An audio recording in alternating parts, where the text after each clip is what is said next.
Maman! Pourquoi les bonbons? Nous sommes de très jolies fleurs. Nous sommes des fleurs. Nous sommes de très jolies fleurs. Et c'est parti pour la première émission de ce mois.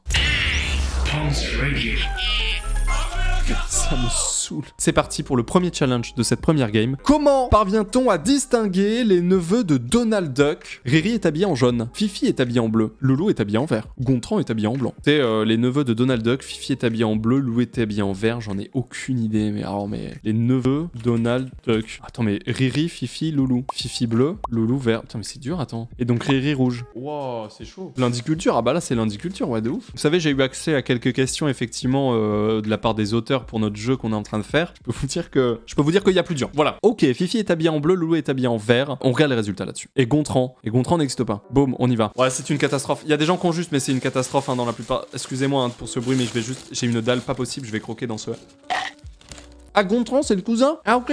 Sérieux? Gontran Bonheur, aussi appelé Jonathan le Vénard, est un personnage de fiction de l'univers des canards créé en 1948 par Carl Barks pour les studios Disney. Petit-fils de grand-mère Donald, il est le cousin de Donald Duck. Ah ouais, chaud. Vous avez ici donc un cosplay absolument magnifique de Donald Duck. Hein. Vraiment un très très très beau cosplay, très très bien réalisé par un très très jeune cosplayer qui step up petit à petit au fur et à mesure. Et c'est une belle réal, hein, c'est une belle... Bah en fait, on y croirait quoi. On y croirait, 100%. C'est très très bien fait. Moi, je m'y connais pas trop en Donald Duck et tout. Eh bonjour, hein. Un peu, non?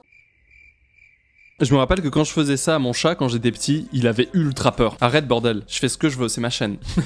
Oh non, pas dans le rewind. Non, non. Oh non, le rewind de Twitch. Non, non, mettez pas ça, arrêtez. Non, non, oh non, non. Et si vous... Non, arrêtez. Oh non. Combien de dés faut-il pour jouer au poker d'as? 4D, 5D, 2D, 3D. Super Mario 3D World, bien sûr.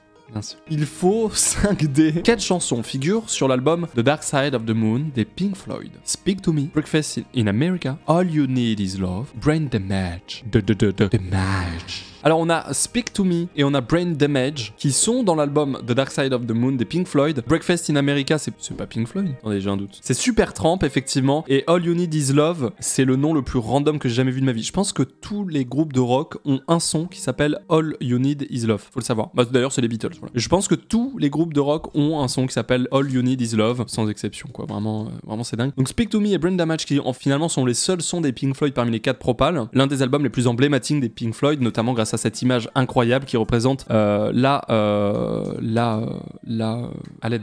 diffraction. Faut vraiment que je retourne à la fac moi. Et d'ailleurs en parlant de diffraction de la lumière, on va étudier ça en se regardant diffraction de la lumière. Ah mais c'est dispersion aussi, mais c'est ça, on dit aussi dispersion en vrai. Donne des faits alternatifs, pas rapport. Des copains québécois. Ils disent que la lumière blanche serait composée de toutes les couleurs. C'est vraiment n'importe quoi.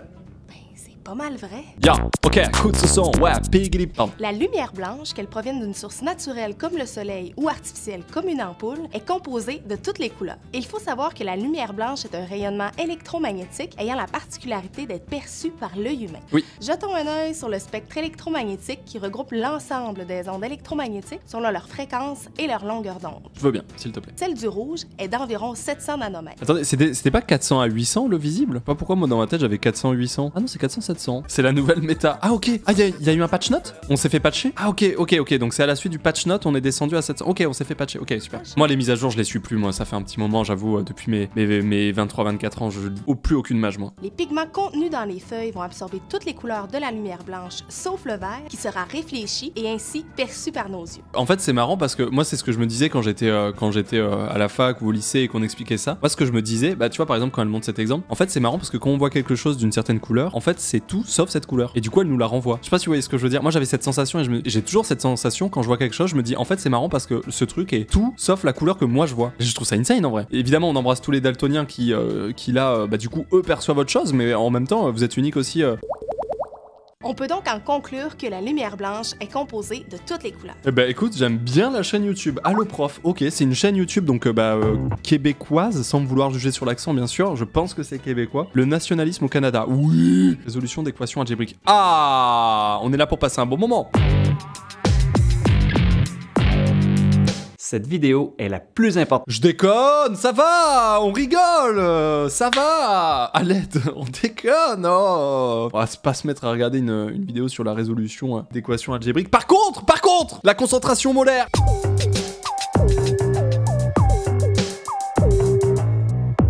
La concentration molaire d'une solution correspond au nombre de moles de soluté. Non mais attends, putain, mais pourquoi moi je suis pas né à cette période? C'est insane, c'est-à-dire qu'en fait, aujourd'hui, les collégiens, les lycéens, si jamais vous ratez un cours, ou vous avez pas écouté un cours, vous vous calez, vous ouvrez YouTube et... Elle est beaucoup utilisée en chimie où elle permet de simplifier les calculs. Non mais c'est abusé, en vrai, c'est cheaté. On la calcule à l'aide de la formule C est égal à N sur V. Non mais en vrai, c'est... Attends, mais c'est cheaté, mais j'avais pas capté. Mais c'est abusé. En fait, nous, on a grandi dans le nerf permanent, et là, en fait, tous les gens qui sont nés... Là, depuis 2000 et tout, là, vous êtes cheatés, c'est trop en vrai, ça dégoûte. Donc l'égalité des chances n'existe pas en fait. Donc en fait, il y a aucune égalité nulle part.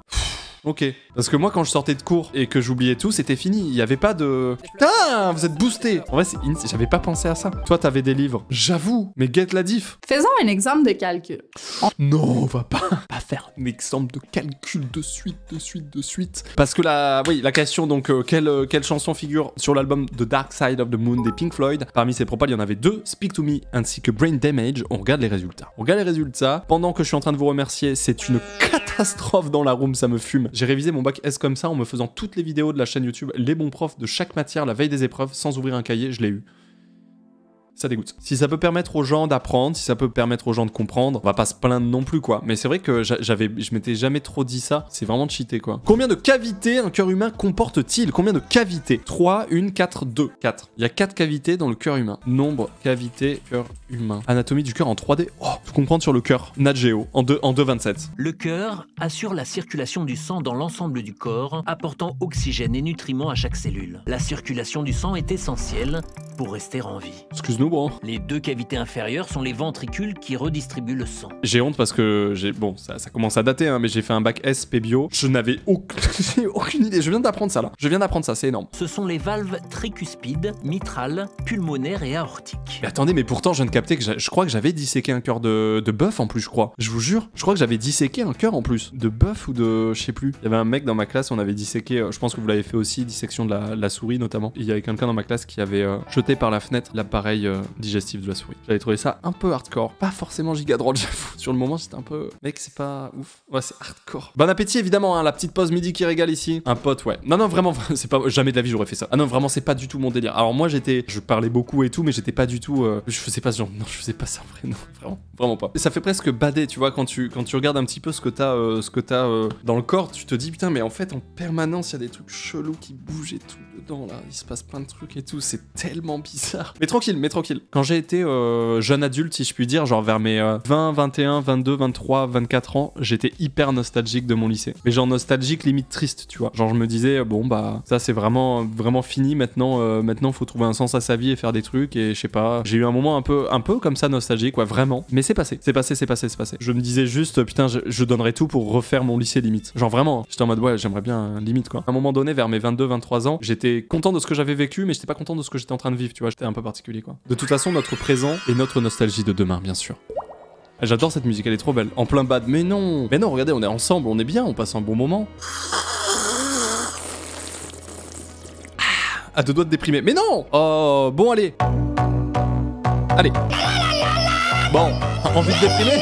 Bon, tu vois, ça va quoi. C'est quoi cette merde? Oh là! Où tu vas nous énerver là? On a une... Ouh là là là là là là là. C'est quoi cette merde? Attention, ça peut nous énerver, ça peut partir très très très vite. Hein. On a une réunion modo en plus hier. On a défini des règles concernant les jugements qu'on pouvait avoir sur Todd. Alors attention à ce que vous êtes en train de dire. Todd n'a pas le droit d'être critiqué ici, c'est une dictature du Todd, ok? On a pour ordre de vous goumer.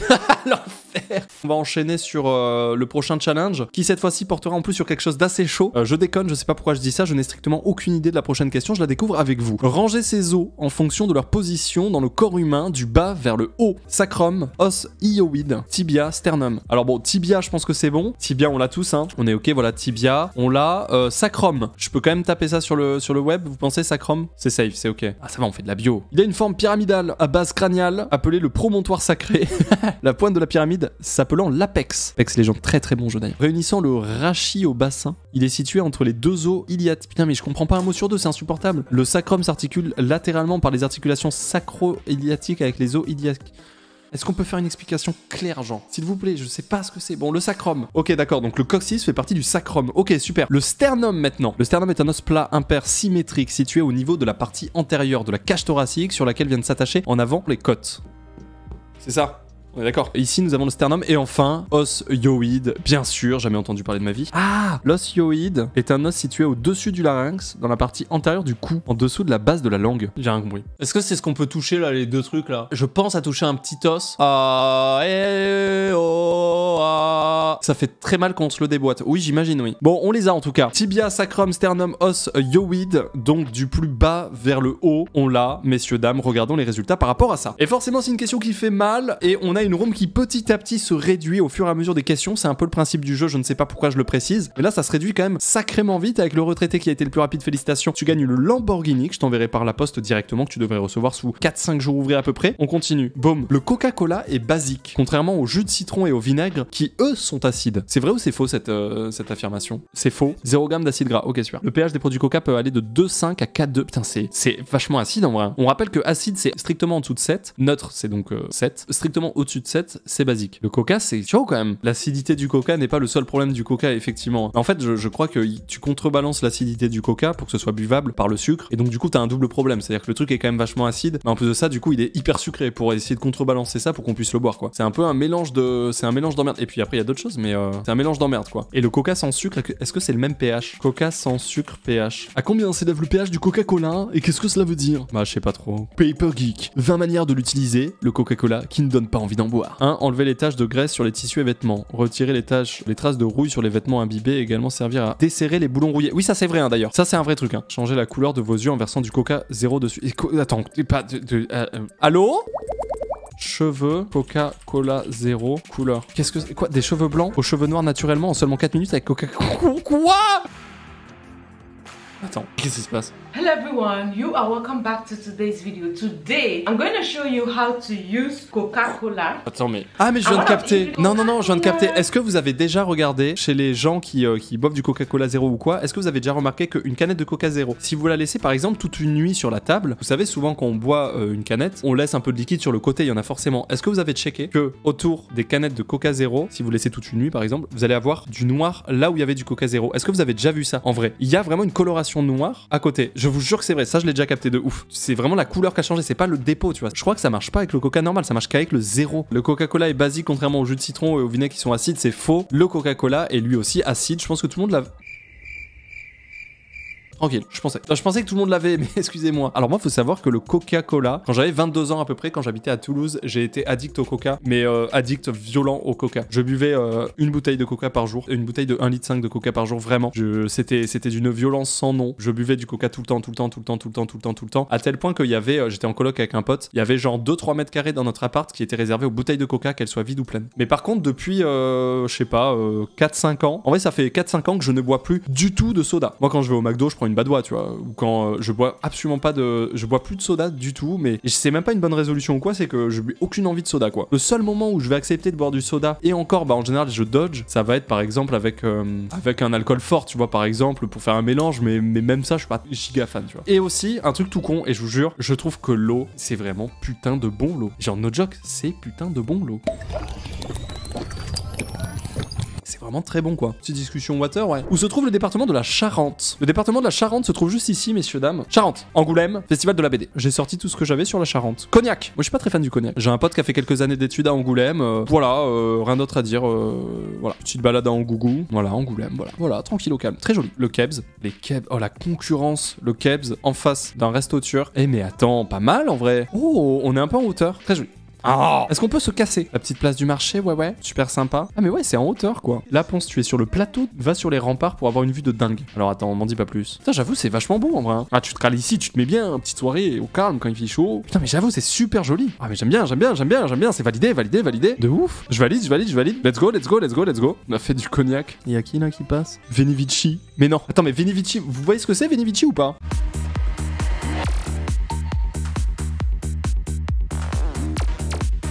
Elle est trop cool la prog en vrai. Mandragora aussi. Ah, régale, c'est quoi ça? Stéréopark? Attends, c'est quand? Du 19 au 20 juillet 2019. Mais attends, on va y aller du coup, c'est parfait. C'est parfait, c'est dans moins 2 ans. C'est nickel, c'est hasard. Tout le monde l'avait. La Charente, ça se place au calme. Parmi ces animaux, lequel ne figure pas sur les pièces de 1 euro actuellement en circulation? Cygne, aigle, taureau, chouette. Ne figure pas sur les pièces de 1 euro? Chouette, non? Ah non, taureau? Merde. J'aurais du taureau, Espagne, aigle, Allemagne, cygne, limite France. Pièce 1 euro, chouette. Ah ouais? Ah, la Grèce. Cygne, c'est France, non? Ok, j'ai dit de la merde. C'est la Finlande. Ah, mais c'est. Ah putain, mais non, je confonds. Aigle, c'est Allemagne. Voilà. Et d'ailleurs, c'est 2 euros. Mais c'est aussi sur 1 euro, ouais. Aigle, c'est Allemagne. Et enfin. Bah, taureau, y a pas quoi. Attends, pièce 1 euro, Espagne. Attends,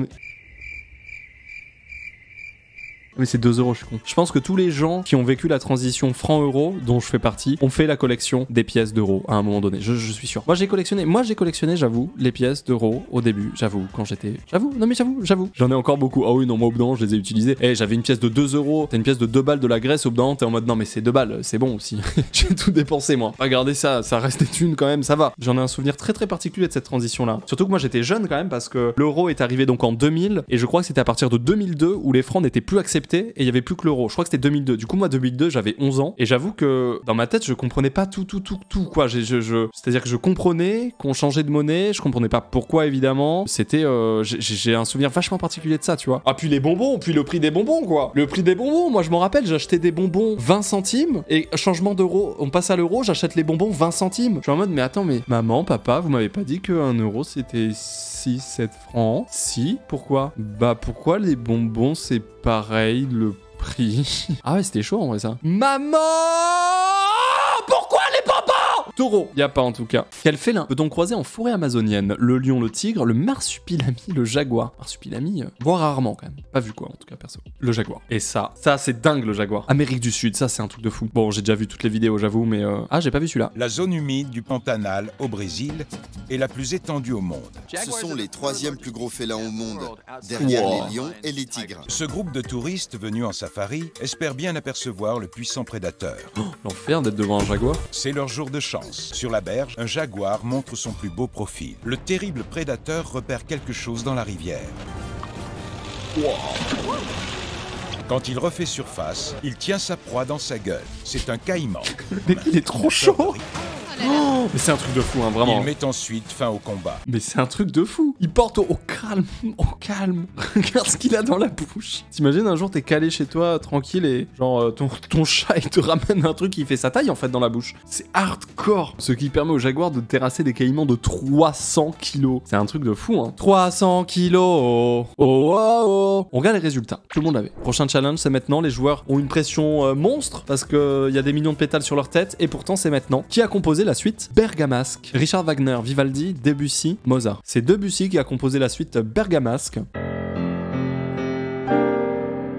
Oh, vous savez quoi, on va laisser ça en fond, tranquille. Pour terminer cette finale monstrueuse, donc c'est bien Debussy qui a composé la suite Bergamasque, messieurs, dames. On regarde les résultats. Les deux lavés, nous sommes en présence de 2 champions, hein, donc c'est des formalités. J'ai cru que c'était toi qui jouais. Ah bah bien sûr, j'ai un piano, j'ai tout ce qu'il faut ici, bien sûr. En quelle année l'île de Madagascar accède-t-elle à l'indépendance? Messieurs, dames, 1965, 1975, 1960, 1970. Madagascar. 1960 pour l'indépendance de Madagascar.